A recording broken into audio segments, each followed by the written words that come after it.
Oh, it's a fun time. It's muscle building time. You're gonna love this episode. We love talking about this stuff. Oh, by the way, we're gonna give somebody free access to MAPS Prime so you can get better mobility, better connection, build more muscle, get better performance, and look amazing. That's what happens when you do those things. You look amazing.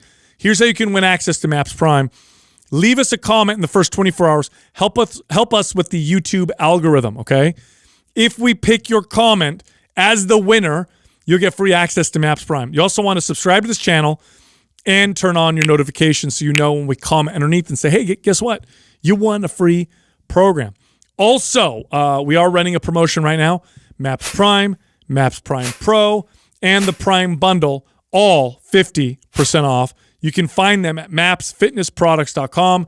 Just use the code June Prime. That's right, June Prime with no space for the discount. All right, enjoy this podcast. Let's talk about the 11 ways to build muscle faster. Faster. Everybody wants to build muscle, but everybody wants to build it faster. Hell yes, I do. No, this is a good topic because actually I think what's going to happen in this discussion is people will listen and realize that they're not doing something from what we're talking about here. You know, building muscle's tough. It's not easy. It's funny. I talk about this on a lot of podcasts I'm on now, especially when I'm talking about to women about building muscle, is that it's not an easy process. It takes a lot of time. It can be very challenging.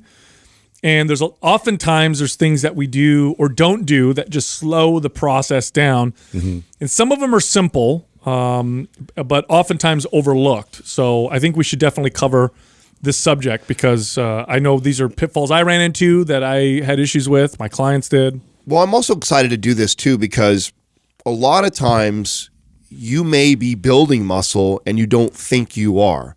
So the idea behind this, like when we first kind of created this was, let's give people kind of like a checkoff list of are you hitting the big 11 things to build muscle as fast as you can? Because what can happen sometimes is the scale doesn't move and you start to stray away from some of these things. Right. You start to freak out or adjust or move or do things differently because, oh my God, my goal was to build as much muscle as possible and my scale is either staying the same or maybe even it dropped a pound. And so you start freaking out. And so I would have, and I didn't quite organize it the way we organized this episode today, but I'd have kind of a list of things similar to this that I'd go over with my clients. Say, listen, are you doing this? Mm-hmm. Are you doing this? If we're doing all these things, okay, and I promise you, we're changing your body composition. Even if you think we're not, we're on the right track. We're checking all the boxes. Right. Now, the first thing, which I think is the most important and the most basic, is to focus on strength. Now, I know eventually when you get advanced, this one changes because you're not going to get stronger forever all the time. If that were the case, I think I'd be lifting thousands of pounds in each one of my exercises. So at some point this changes. But in the beginning and in the intermediate, this is the most important thing. It's the most tangible way to actually be able to measure your progress. And I think that's just one of those things that if you want to be serious about this, and this is where all this stuff matters and why we have this all stacked the way it is, because to be efficient in building muscle, we have to really be critical of all these types of ways of measuring it. It's also one of the first places it goes when you fall off for a couple of weeks. Mm-hmm. So it's such an easy place for me to go back and measure like, oh, am I on the right track again? Like if I take a week or two off, especially if I take 2 weeks or beyond where I've been inconsistent and not lifting, one of the first things I see that I start to drop or lose is my strength.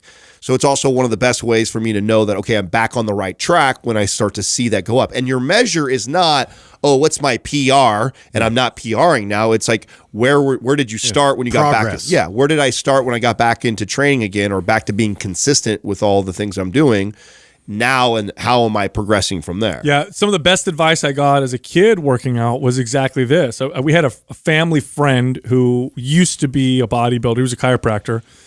And as a kid working out, anytime we'd see this person, I was always like, oh man, I can't wait to ask him questions because he was the buffest guy that I knew. And I remember one day I took him aside and I built up the courage to ask this guy. And I said, hey, what's the most important things I can do? And he said, eat a lot of high quality food, and get strong. And I remember thinking, like, what do you mean just get strong? He goes, look, if you double your squat, if you double your bench press, I promise you'll be bigger.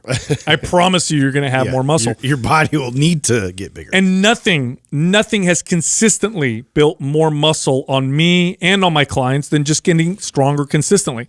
You can get stronger and not see muscle for a little while, but if you keep getting stronger, eventually you'll see more muscle on your body. Right, because you can be getting better at this, and we'll cover this, right? The skill and things like that. But ultimately, if you are sending a signal to the body that you need to get stronger, then it's also telling the body we should build more muscle. In order for us to get stronger, one of the most efficient ways that we can be stronger is to add muscle, to build muscle. So that is like the loudest signal that you can send to the body to build the muscle. Right. And I mean, this was the part of the cornerstone of the first MAPS program, which is MAPS Anabolic, is, get stronger. And people who don't necessarily focus on this, who go to the gym and focus on the burn or the sweat or the pump, they'll follow a program like that and they'll be like, I can't believe the results that I'm getting. I'm like, well, yeah, strength is the foundational pursuit. That's the thing that, above all, that muscle does, is it contracts and allows you to move things, lift things. And as those muscles get bigger, you can lift more. So focus on strength, especially if you're in that beginner to intermediate stage, especially if you're in the first few years of your training career. If you get stronger at some of those very important exercises, your squats and your deadlifts and your overhead presses and your bench presses and your rows, and you do so consistently, you will build muscle. That's just basically the bottom line. Now, the second one, also very important, and this one took me a long time to figure out, was training frequency. I'm old enough to remember when we were all told to train each body part once a week. Mm-hmm. This was law. This wasn't just a recommendation. This was the law. If you wanted to build muscle, how dare you work out your shoulders more than once a week? You have to rest them for 7 days. Well, yeah. What a mistake. The thing there is the rest, because we know that rest is a vital component in building muscle, but their definition of the rest was just off, right? So we would destroy one muscle group and we'd think the rest of the week we have to stay away from that muscle group and let it build back and develop as it should. But really what we should be doing is adding more activity to aid in the recovery of it, and actually helps to promote a muscle group more effectively, and to be able to touch that same muscle group with a bit less intensity so we can get more volume. Well, I remember even as a trainer, I actually misunderstood this. I thought, and I even taught this for a while, that if my body was sore still, there's not only do I not need to train that muscle again. It was bad. It was bad. Yeah. That and I used to say it like this, that, you're tearing and breaking down when you go in and you train and when you intensely train. And if you come back in 2 or 3 days and that muscle is still sore and you go train it again, you're just tearing and breaking down again, and you're never allowing yourself to repair and grow. Mm-hmm. So, and there's some truth to this, but I abused it to the point where I thought, okay, it was all about intensely training and hammering the muscle as hard as I could, and then it's all about giving it as much rest as I possibly could, then hit it again. And I would never want to touch that muscle for at least 7 days before I did it again. Bro, this was such a mind-blowing revelation for me the first time I applied this. And by the way, when I'm talking about frequency, I mean that your volume and your intensity are still controlled, but the amount of times you train the muscle is more often. So what I mean by that is it's the difference between, let's say, hitting your chest on Monday for 21 sets versus doing 7 sets 3 days a week. Yeah. You're still doing 21 sets for the whole week. Same amount, but the difference is, rather than doing them all in one workout, you've got triple the frequency. Triple the frequency with the same volume will give most people better results. And I find this to be more true, especially for people who really have a challenge building muscle. Hard gainers seem to do the best with this, where I take their total volume and I divide it up among more frequent workouts. They seem to do much better. And when I did this for myself, it blew my mind, partially because I was, Adam, like you, I thought, oh, you never train a muscle group more than that, more frequently, especially if it's sore. But I remember when I first applied this, I trained body parts when they were a little sore, and I noticed not only did they not get more sore, they actually felt a little better. And oh my gosh, I'm getting stronger and I'm building more muscle, what the hell is going on here? Well, the most important part that you just mentioned right now is actually explaining how you divided the same volume up. Yes. So the next mistake that I made was, okay, and I don't remember exactly the study that I read when I came across this, but I finally read the research around frequency, and it says, 2 to 3 times a week is ideal for the most muscle, right? So then all I did was take the same level, intensity mindset that I was that one day a week. Just doubled the sets. And then I doubled it or tripled it, throughout the week. And then I didn't see that much progress from that whatsoever. So you have to understand that as you increase frequency, you also have to reduce the intensity. And intensity can be driven because of by reducing it through volume, or then how hard or how hard you're training in the workout. Because that is where that part is true that I believed before, which is if you are hammering it that hard 2-3 times a week and never allowing the body to ever recover, then you can get stuck in that recovery trap. Yes, and now here's the thing. A lot of the things that get communicated in the fitness space, especially in the early days, were coming from these really genetically gifted individuals. And I use this example all the time to illustrate kind of what I'm talking about. But if you look at the genetic ability of your body to build muscle, there's a spectrum, right? On one end is very, very, your body just doesn't build muscle. On the other end are your bodybuilders. Most of us are somewhere in the middle. And to use a different example, if you look at height is a good example of this, right? On one end, you have people who are 7 feet tall. The other end, you have people with dwarfism, right? In real life, forget watching basketball games, forget going to NBA.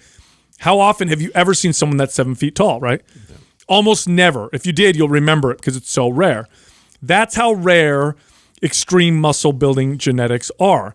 Now, why is this important? Because a lot of the information we got and still permeates comes from these genetically gifted individuals that make up 0.01% of the population. Part of what makes them genetically gifted is they send a muscle building signal and their body is in positive building mode for a week or 2 weeks. The average person, that signal lasts like 24 to 48 hours. It's gone after that. After that, your body's not trying to build more muscle, even if you're sore. So this is why some people can work a body part once a week, get great results, but why most people do better working the body part 2 or 3 days a week. Now, of course, you got to control the volume and the intensity. So you're not doing 21 sets on Monday, Wednesday, and Friday, but you're doing what I said earlier, which is 7 sets Monday, Wednesday, and Friday. But there's other benefits to this. Number one, you're fresher for all 7 sets, right? Because if you do 21 sets in one workout, by the time you get done with 6 or 7 sets, the rest of the workout is like you're just kind of hanging in there and you're getting a pump. But when you're fresh, you tend to focus on more effective exercises. You're stronger. You don't do these finishers that tend to be at the end of this long, super long workout. You do the more effective, and you have this triple frequency, and you also practice more often. Well, yeah, practice. That's where the athletic mind, kind of went in this direction and realized, like, if you look at it like I'm playing in a high intensity game, like something like that's going to be a bit damaging on the body. But if I was to do that multiple times a week, and that's going to be taxing on your body. It's the same type of mentality going into the workouts. If that's always going to be my mindset of crushing this workout, it's going to be really taxing on your body. Your body's not going to have a chance to really fully recover versus practicing and going a little bit lighter, really practicing these same moves and adjusting things accordingly to then feel fresh, feel like you're energized, leading into, like, let's say every now and then you're going to test your abilities. Now the next one that I think goes hand in hand with increasing the frequency of how much you're training is also incorporating priming and mobility work. This was something too way later in my career I finally figured all this. This gets in the way for so many people for building muscle. I know. Well, I think as if you were to tell 22-year-old me about this, I know that it would be tough to get it through to my head. It would tough to, because I would see it as like, this is like, this is like yoga, flexibility stuff. Like, I'm trying to build as much muscle as I possibly want. I'm not getting sore from this. I'm not sweating from this. It's not really hard. Like, I'm spending 10 minutes before I get started in my workout. I could be doing 3 more sets of something intensely inside my workout. And so the young kid in me thought it was a waste of time in my pursuit of building the most muscle. It wasn't till later did I realize how much this would accelerate my muscle building process. No, if you could give a score, I should say, to an exercise. Let's say you could give squats a 10, right? On a scale of 1 to 10 for building muscle, let's say squats score a 10. That doesn't mean doing squats any way you want will give you a 10.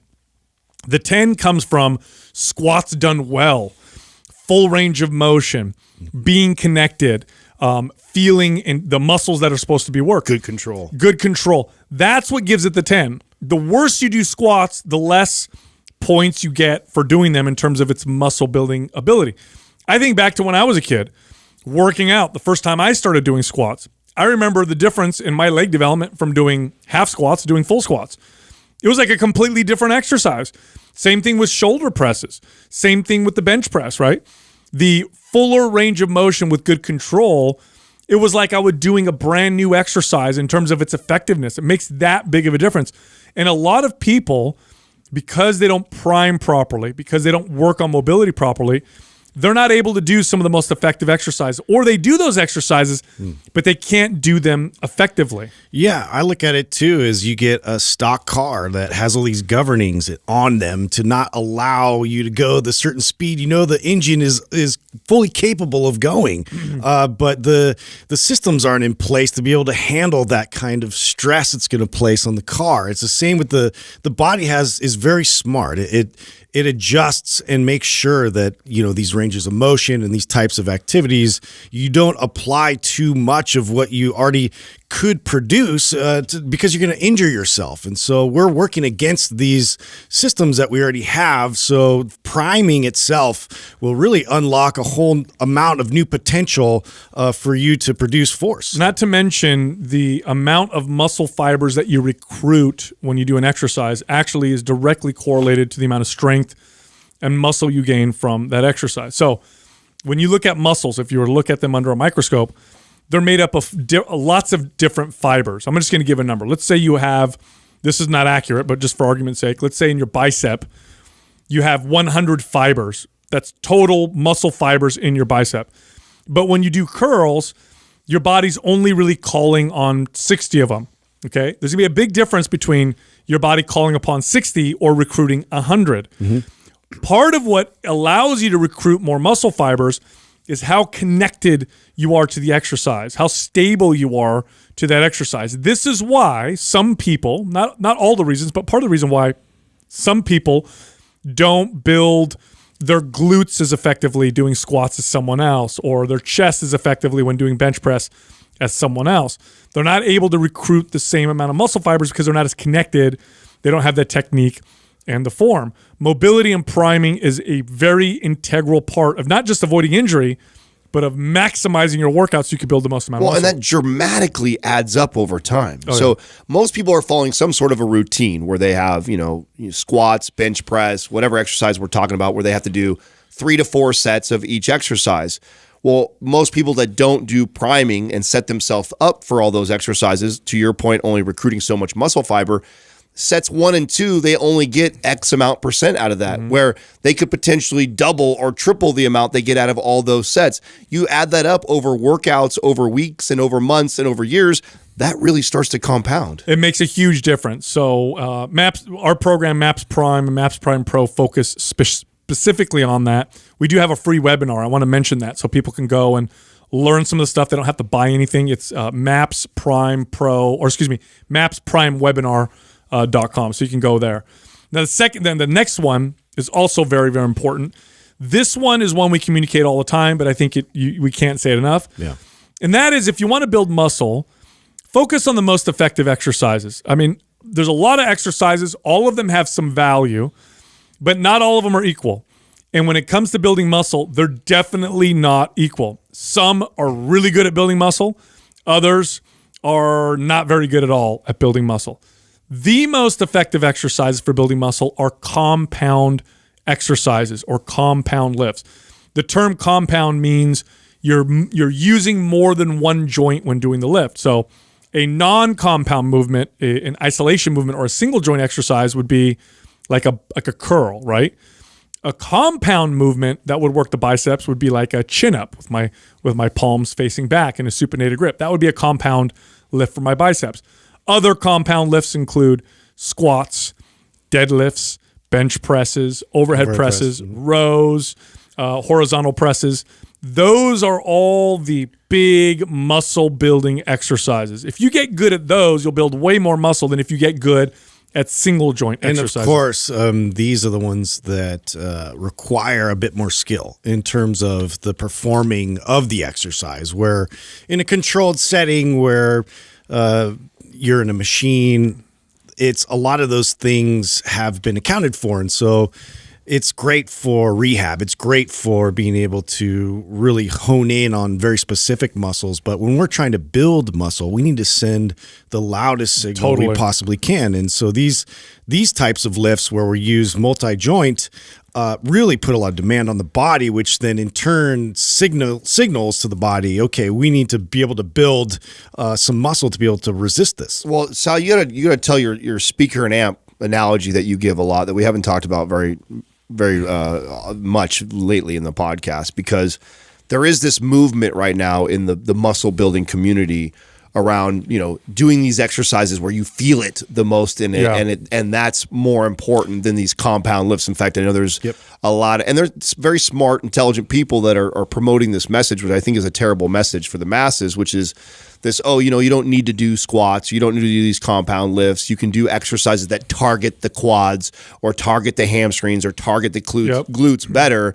But there's massive benefits that go into compound lifting for a reason. It's not just about feeling a specific muscle that's going to build the most muscle. There's also other benefits, primarily talking about the central nervous system. Yeah, so the CNS is the controller, right? That's what tells your muscles to contract or relax. Your brain is a part of the central nervous system. And the CNS would be like your amplifier if you were to have a stereo system. That's the amp. That's what sends the juice. And the speakers are like muscle. Well, you could have whatever speakers you want, but they're not going to do anything if the amp is very, very weak.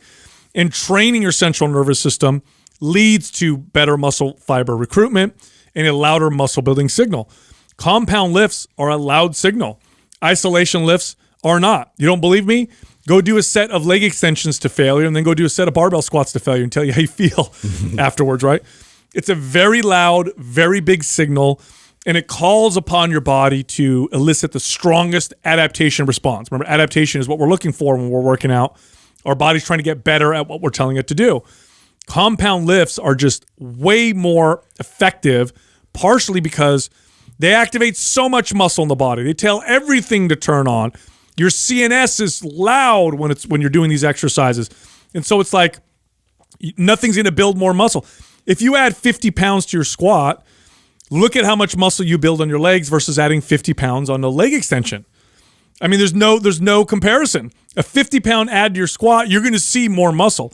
50 pounds on a leg extension, you might not even notice that much of a difference. That's how big of a difference it is when we're talking about these compound lifts. And for a lot of people who are training, if you're looking at your routine and you're like, why am I not building muscle? And you look at your workout and 2/3 of your workout are single joint exercises. Okay, you got to flip that. 2/3 should be compound. 1/3 should be the single joint isolation movements. Now, this next one is really funny. I'm going to tell a story, kind of illustrate what it's all about. I remember years ago, I got this guy that hired me, his kid. He was 17 years old, and he wanted to get bigger. He wanted to build more muscle. And so when I talked to him, and he wanted to hire me, and so we started talking about his routine. And it kind of sounded like he knew what he was talking about. And he was doing the right diet, taking the right supplements. And I said, well, let me look at your workout. And I looked at his workout, and I quickly realized that he didn't spend much time training his legs. And so I asked him, I said, this is common for people, right? They'll not focus on a body part because it may be not flashy for them or whatever. It's hard. Or it's hard, right? Right. But legs is one, right? The beach muscles, right? He's chest and biceps all the time. And, my legs, I can wear pants. That was his whole deal. And he was a kid. So I said, why aren't you working your legs that much? He goes, I don't really care about having super muscular legs, but what I want to do is I want to add more size to my arms. So I said, okay, here's what we're going to do. I'm going to get you really strong at squats and build your legs. And he's like, well, that doesn't make any sense. I said, oh, it will make sense once we do it. I said, but here's the deal. We can build a body part, and that body part will definitely build, but there's a signal that it sends to the whole body. You get this kind of whole body systemic effect. And I remember as a kid reading articles saying, if you wanted to get bigger arms, you got to get better at squats. And I thought it was silly, but I tested it myself as a kid. Totally worked. It worked on this kid too.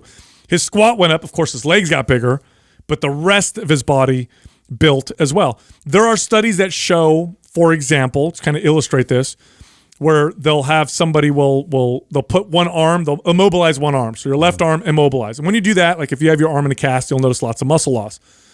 But in these studies, the participants will train the right arm. Mm-hmm. Here's what they find. The right arm definitely gets stronger. The arm that's immobilized loses less muscle.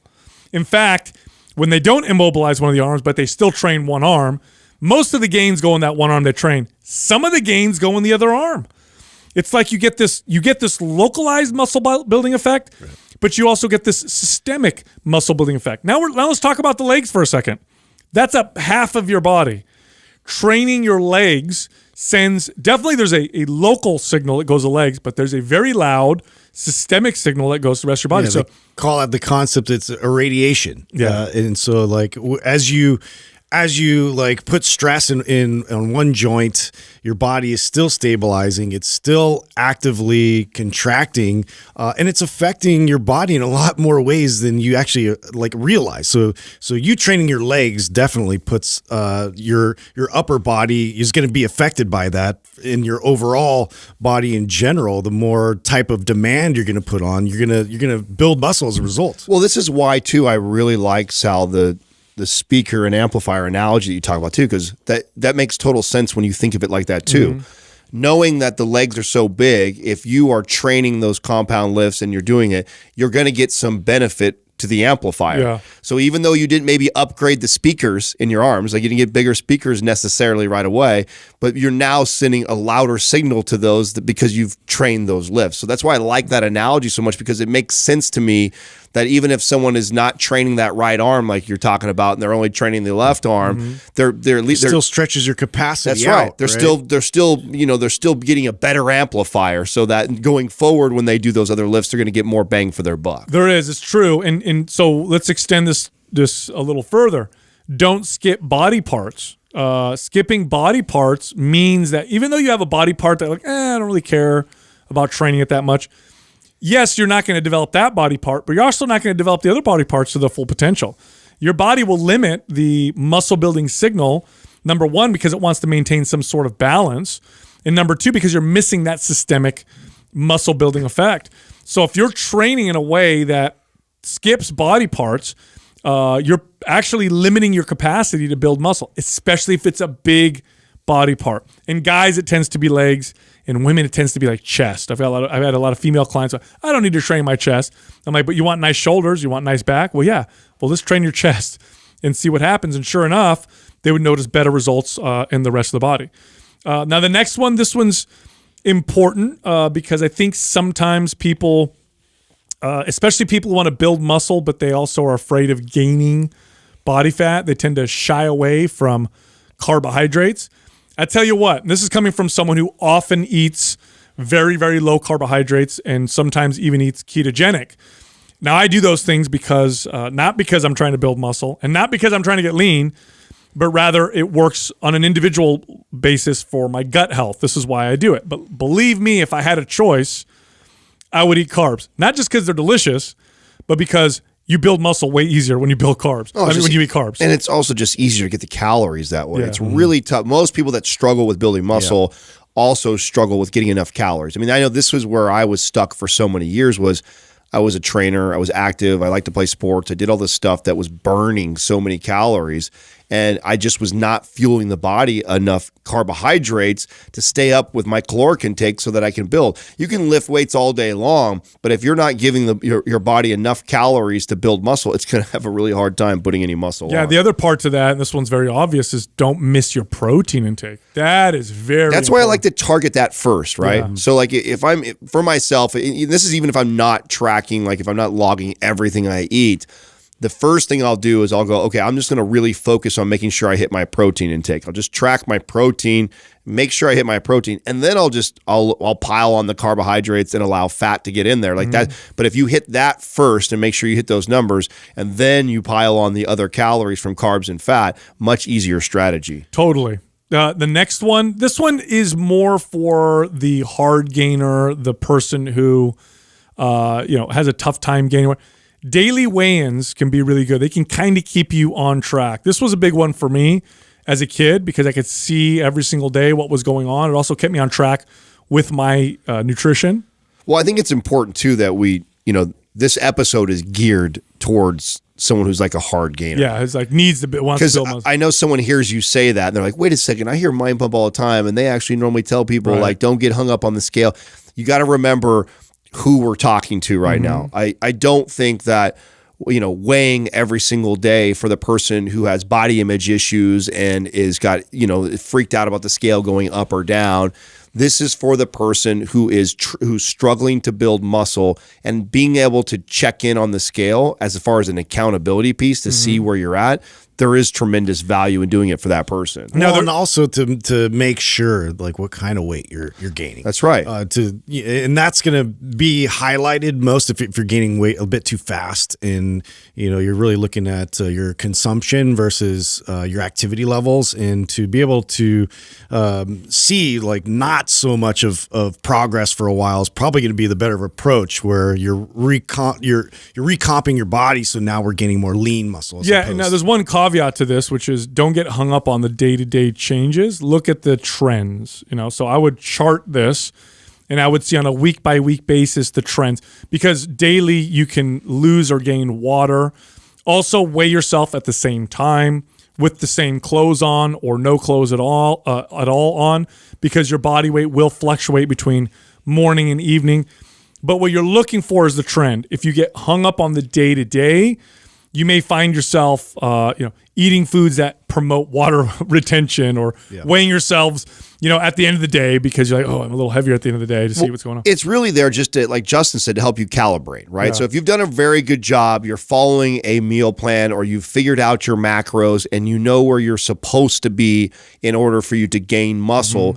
All right, you stick there. Now, what we know is that no, even the best macro calculator out there is not precise to you. And this is where you use the scale as a tool for you to kind of measure like how accurate it was to you. So I've figured out where I'm supposed to be calorie and macro wise, and then I'm weighing every day to see, and what I'm really looking for is massive swings in one direction or the other, and then I'm adjusting accordingly. Like you said, if I see my scale go up 4 pounds, consistently in 2 days in a row, okay, I probably need to scale back on my calories. Well, this is what's tough, because we do have tools out there that are great, like our macro calculators and all these things that will help to give you some sort of structure, which is, those numbers are useful. However, you have to individualize that even more by doing those other things, like by taking pictures, by also weighing and measuring yourself, to be able to see how all these work together and where you really are. Yeah. Now the next one, this one you were a big one on, Adam, which was food journal. Keeping a food journal, writing down what you're eating. What's funny with this one is even the hard gainers, or the people who have issues trying to put on muscle, they oftentimes overestimate how many calories or protein that they have. Protein is a big one. Like, I eat a lot. I eat all the time. I have this. Then they keep a food journal. We add it up. It's like, hey man, you're 150 pounds. You're eating 70 grams of protein. Well, listen, this is another one of those things that's kind of counter to some of the stuff that we talk about on the podcast when we're talking in general. This is a very specific, targeted episode towards somebody who is a hard gainer or struggling to put on muscle, or who wants to put on the most muscle as fast as you can.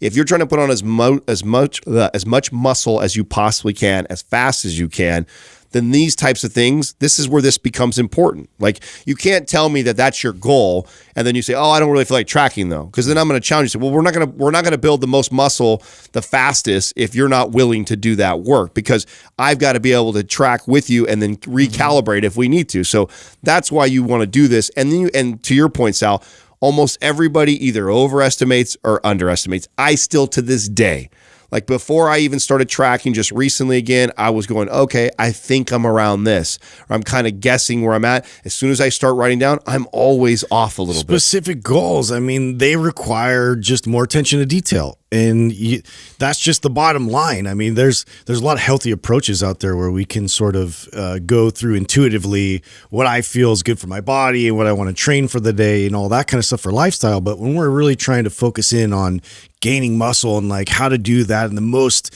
efficient way possible, have to be really, pay attention to those details. It's also going to help you dial in the weight thing, right? If you have figured out your macros and you know right where you're supposed to be and you don't see the scale going, I don't care what the macro calculator said. If you see the scale going down every single day, you got more. Yeah, you need more calories. It underestimated how much you're burning. So that's why you have to do this tracking. It doesn't mean you got to track for the rest of your life, but especially when we are first building this routine or trying to get you started in the right direction, we've got to figure all this stuff out. Yeah, now this one's for the people that are challenged with eating enough calories. I was one of these people myself. I had a very fast metabolism. Once I started to kind of track, I realized, wow, I'm not eating enough. I need to eat much more. How am I going to do this? I'm full. It's hard to consume. And that's when adding liquid calories actually makes a difference. Of course, remember, we're talking to a specific person right now. But adding liquid calories can make a huge difference. Protein shakes are a great example because they give you the protein that you might be missing and you get extra calories. If you're not dairy intolerant, milk is incredible for this. This is great, especially for the person who really struggles with putting on any body weight. It's like, how about this? Eat what you're normally eating, just have a big glass of whole milk with every single meal. Boom, they added 300 or 400 calories to the diet and some high quality protein. Well, this is one of my favorite ways to gain right here is that my goal is, and I'm tracking, is to hit my protein in targets, get all the calories I'm supposed to with whole foods within the day, right? So that's my goal. And then at the end of the day is where I love to make like this bulking type of shake. Then I look at the end of the day and I go, okay, I was supposed to get to 3,500 calories. I just got to there. I just hit barely my protein intake. Now I'm going to have like this bulk shake at the end of the night. And for somebody who struggles with eating enough calories, things like this become extremely beneficial. And I think I've shared this one on the podcast before where you go whole milk, whey protein, a banana, 1 tablespoon of Nutella, 2 tablespoons of peanut butter, all blended on ice. Damn, that sounds good. It is. Yeah. It's like an 800 calorie shake. It's like 40 something grams of protein, depending on what whey you're using. And it tastes phenomenal. It's a great way to end the night. It's also great for somebody that it may be like me who likes ice cream or sweets. And so it gives me kind of that sweet taste, but then I'm also getting this big punch of protein at the end of the night. Now, this next one is funny. It's a challenge whether you're trying to lose weight or gain weight or no matter what your goals are. I tend to find that people tend to go off on the weekends, right? So like people who are trying to lose weight, they often find that on the weekends they go off and eat too much. People trying to pack on muscle and size do the same thing, just in the reverse.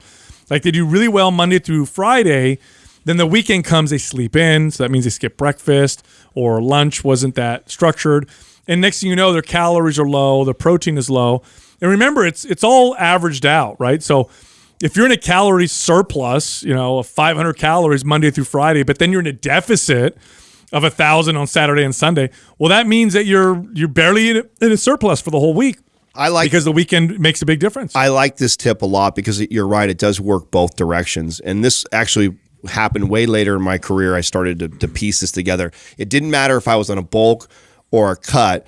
I just started to say, okay, I'm not going to tell myself I can't have these foods during the week. I'm going to stop just doing it on Saturday and Sunday, and I'm going to start making Saturday and Sunday my more dialed in days. And then if I want to have these other things or I want to take a day off from lifting, I'm going to schedule those days somewhere in the week. And what I found would happen is when I organized my weekends, when I got work and I got all these things that are already scheduled in my day during the week, I'm much better on the diet. I'm more consistent with my workouts. So if I just made it a goal that I'm going to be dialed on the weekends, and I said, and then I'll give myself flexibility if I want it or the freedom to take a day off or whatever during the week, what I found was I was more consistent when I did this that. Is just true with any goal. I mean, that I've found in my career and with clients in general, it's just during the week, people are just tend to be more structured and have that going for them. And so they could just add this in. They're more regimented about it. If this is a specific goal of yours, to be able to carry that into the weekend is going to do wonders for you. Yes. Now this last one, boy, did this take me a long time to figure out. How long did it take you guys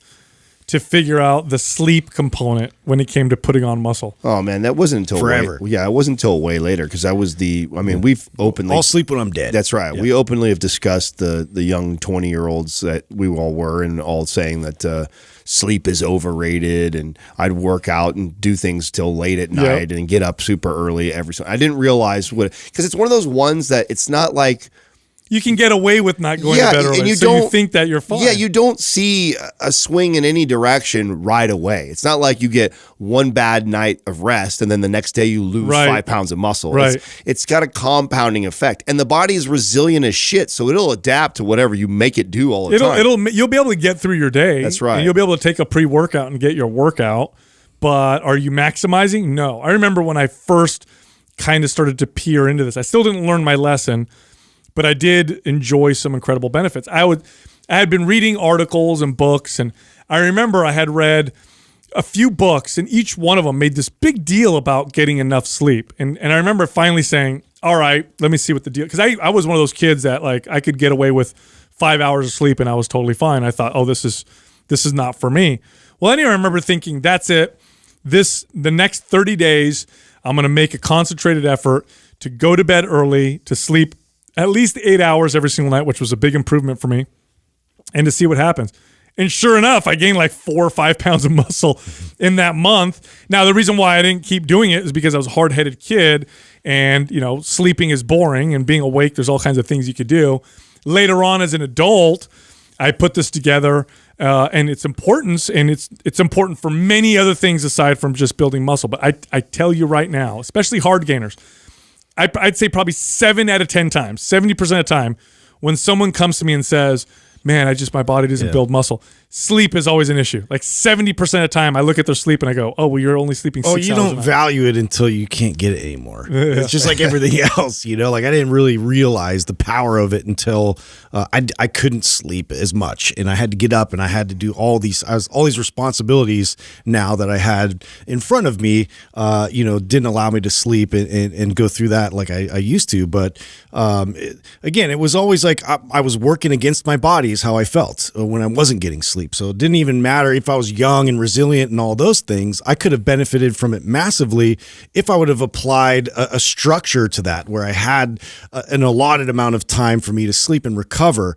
It was like I'm always like playing that catch-up game, which I'm sure a lot of young people can relate to. Well, wouldn't you say, Sal, too, that a big part of that too is just what's going on hormonally and like with insulin and cortisol? Oh, and man. I mean, those are such key indicators on you building muscle or burning body fat. And when your sleep is off, when your circadian rhythm is off, that throws a lot of that off. And so big time. Right. And your body telling your body that it's going to build muscle or burn body fat when those are all out of whack is just really tough. If someone made a bet with me and gave me money and said, let's see how fast you could lower your testosterone or someone else's testosterone, and you can only do one thing. The one thing I would do is do sleep deprivation. It's guaranteed to hammer your anabolic hormones. Your growth hormone goes to shit. Your testosterone totally drops. Cortisol goes up. Your body actually primes itself to reduce muscle and store body fat. Lots and lots of literature on the connection between bad sleep and fat gain, or bad sleep and performance reductions.